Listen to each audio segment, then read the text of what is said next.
Welcome to Radha channel.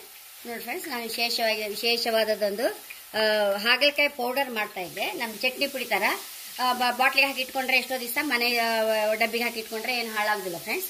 ಹಾಗೆ ಅದಕ್ಕೆ ಬೇಕಾದ ಒಂದು ಬೌಲು ಬೇವಿನೆಲೆ, ಬೆಳ್ಳುಳ್ಳಿ, ನೆಲಕಡಲೆ ಹುರಿದು ಇಟ್ಕೊಂಡಿದೆ, ಮೆಣಸು ನೋಡಿ, ಜೀರಿಗೆ, ಅರಿಶಿನ, ಉಪ್ಪು.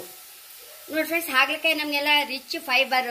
ನಾವು ಯಾವಾಗಲೂ ಒಂದು ಆಹಾರ ತಿನ್ನುವಾಗ ಒಂದು ಹೊತ್ತಾರು ಒಂದು ನಾವು ಯಾವಾಗಲೂ ಅಂತ ಹೇಳ್ತೇವೆ, ಒಂದು ಇಡ್ಲಿ ದೋಸೆ ತಿಂದುಬಿಟ್ರೆ ಆಯ್ತು, ಒಳ್ಳೆ ತಿಂಡಿ ಹೊಟ್ಟೆಗೆ ಹೋಯ್ತಂತೆ. ಹಾಗಲ್ಲ ಫ್ರೆಂಡ್ಸ್, ಒಂದು ರಿಚ್ ಫೈಬರ್ ಫುಡ್ ಅಂಥದ್ದು ಏನಾದ್ರು ಒಂದು ಹೋಗಬೇಕು ನಮಗೆ.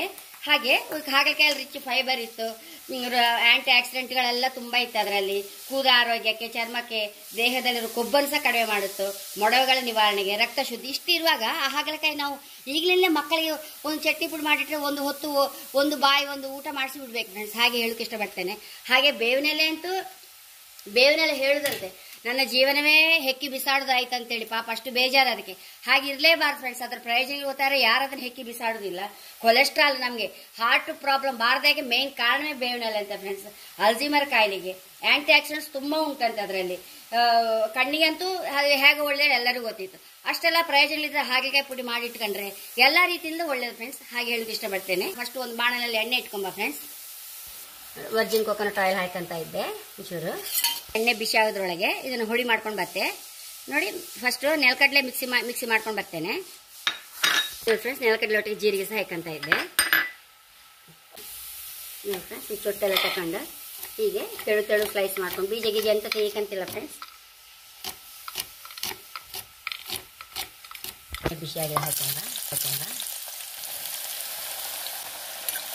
ಸರಿ ಕೆಂಪಾಗಬೇಕು.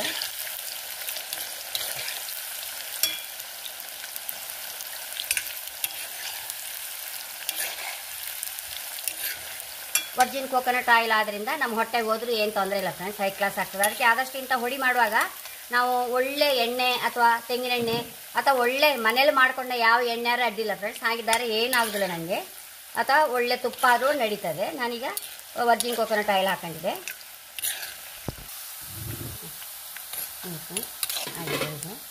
ಇದನ್ನು ತಗೊಂಡ ಬೇವಿನೆಲೆ ಸಹ ಹಾಕಂತಿದ್ದೆ. ಬೇವಿನೆಲೆ ನಾವು ಅಡುಗೆಗೆ ಸಹ ಹಾಗೆ ಹೆಚ್ಚು ಬಿಸಾಡುವಾಗಿ ಹಾಕಲೇಬಾರ್ದು, ಸಣ್ಣ ಕತ್ತರಿಸಿ ಹಾಕಿಬಿಡ್ಬೇಕು. ಹಾಗೆ ಹೆಂಗೆ ಹೆಕ್ತಾರೆ, ಯಾರು ಹೆಕ್ಕುದೇ ಇಲ್ಲ, ಅವಾಗ ಹೆಕ್ಕು ಖಾತೆ ಇಲ್ಲ. ನಾನು ಹಾಗೆ ಮಾಡೋದು ನೋಡಿ. ಈ ನೆಲಕಡಲೆಗೆ ಬೆಳ್ಳುಳ್ಳಿ ಹಾಕೊಂಬ, ಉಪ್ಪು ಹಾಕೊಂಬ, ಅರಿಶಿನ ಹಾಕೊಂಬ, ಮೆಣಸು ನೋಡಿ ಹಾಕೊಂಬ. ಇದೊಂದು ಸಲ ಇದೊಂದು ಸಲ ಮಿಕ್ಸಿ ಮಾಡ್ಕೊಂಡು ಬರ್ತೇನೆ ನೋಡಿ ಫ್ರೆಂಡ್ಸ್. ಇದನ್ನು ಮಿಕ್ಸಿಗೆ ಹಾಕೊಂಬ. ಈಗ ಹಾಗಲಕಾಯಿ ಮತ್ತು ಬೇವಿನೆಲೆ ಸಹ ಹಾಕೊಂಡಿಡುವ. ಚೂರು ಸಹ ಕೈಯೆಲ್ಲ ಹೈ ಕ್ಲಾಸ್ ಆಗಿದೆ ಫ್ರೆಂಡ್ಸ್. ಖಂಡಿತ ಇದನ್ನೊಂದು ಟ್ರೈ ಮಾಡಿ. ಒಳ್ಳೆ ಎಣ್ಣೆ ಇಟ್ಕೊಂಡ್ರೆ ಸರಿ ಅಷ್ಟೇ ಫ್ರೆಂಡ್ಸ್. ಮತ್ತು ಒಳ್ಳೆ ತೆಂಗಿನ ಎಣ್ಣೆ ಆಗಲಿ ಅಥವಾ ತುಪ್ಪ ಸಹ ನಡೀತದೆ. ಹೀಗೆ ಮಾಡಿದ್ರೆ ಮಕ್ಕಳು ಸಹ ಖಂಡಿತ ತಿಂತಾರೆ ಫ್ರೆಂಡ್ಸ್, ಅಷ್ಟು ರುಚಿ ಇತ್ತು. ಅನ್ನಕ್ಕೆ ಒಂಚೂರು ಮಿಕ್ಸ್ ಮಾಡಿ ಕಾಂಬ.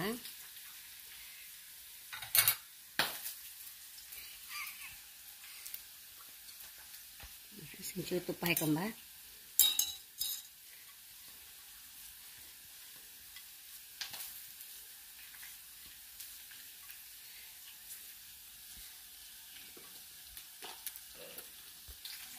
ಹೈ ಕ್ಲಾಸ್ ಆಯ್ತು ಫ್ರೆಂಡ್ಸ್. ಆ ಬೀಜ ಕರ ಹೇಳಿ ಇನ್ನು ಹೇಳಿ ಪ್ರಯೋಜನ ಇಲ್ಲ ಫ್ರೆಂಡ್ಸ್, ಅಷ್ಟು ರುಚಿಯಾಗಿತ್ತು. ಖಂಡಿತ ನೀವು ಟ್ರೈ ಮಾಡಿ. ಎಣ್ಣೆ ಸಹ ಹಾಳು ಮಾಡಬೇಡ. ಒಳ್ಳೆ ಎಣ್ಣೆ ಇಟ್ಟಿದ್ದೇವಲ್ಲ, ಇನ್ನೊಂದು ಅಡುಗೆ ಮಾಡುವಾಗ ಆ ಎಣ್ಣೆ ಹಾಕಿ ಬಿಡ್ಬೋದು. ನಾವು ಪುಸ್ತಕ ಎಣ್ಣೆ ಹಾಕಿದ್ರೆ ಅದೆಲ್ಲ ನಮ್ಮ ಪ್ರಯೋಜನ ಇಲ್ಲ. ಇದು ಒಳ್ಳೆ ಎಣ್ಣೆ ಹಾಕಿದ್ರಿಂದ, ನಾನಂತೂ ವರ್ಜಿನ್ ಕೋಕೋನಟ್ ಆಯಿಲ್ ಹಾಕಿದ್ರಿಂದ ಇದೊಂದು ಪದಾರ್ಥವೇ ಬೇಡ ಫ್ರೆಂಡ್ಸ್, ಅಷ್ಟು ರುಚಿಯಾಗಿದೆ. ಖಂಡಿತ ನೀವು ಇದೊಂದು ಪದಾರ್ಥ ಮಕ್ಕಳಿಗೆ ಎಲ್ಲ ಸಹ ತಿನ್ನಿಸಿ ಅಂತ ಅದನ್ನು ಹೇಳೋಕೆ ಇಷ್ಟಪಡ್ತೇನೆ ಫ್ರೆಂಡ್ಸ್. ನನ್ನ ಚಾನಲ್ ಇಷ್ಟ ಸಬ್ಸ್ಕ್ರೈಬ್ ಮಾಡಿ, ಲೈಕ್ ಮಾಡಿ, ಕಾಮೆಂಟ್ ಮಾಡೋದಂತೂ ಮರಿಲೇಬೇಡಿ. Thank you.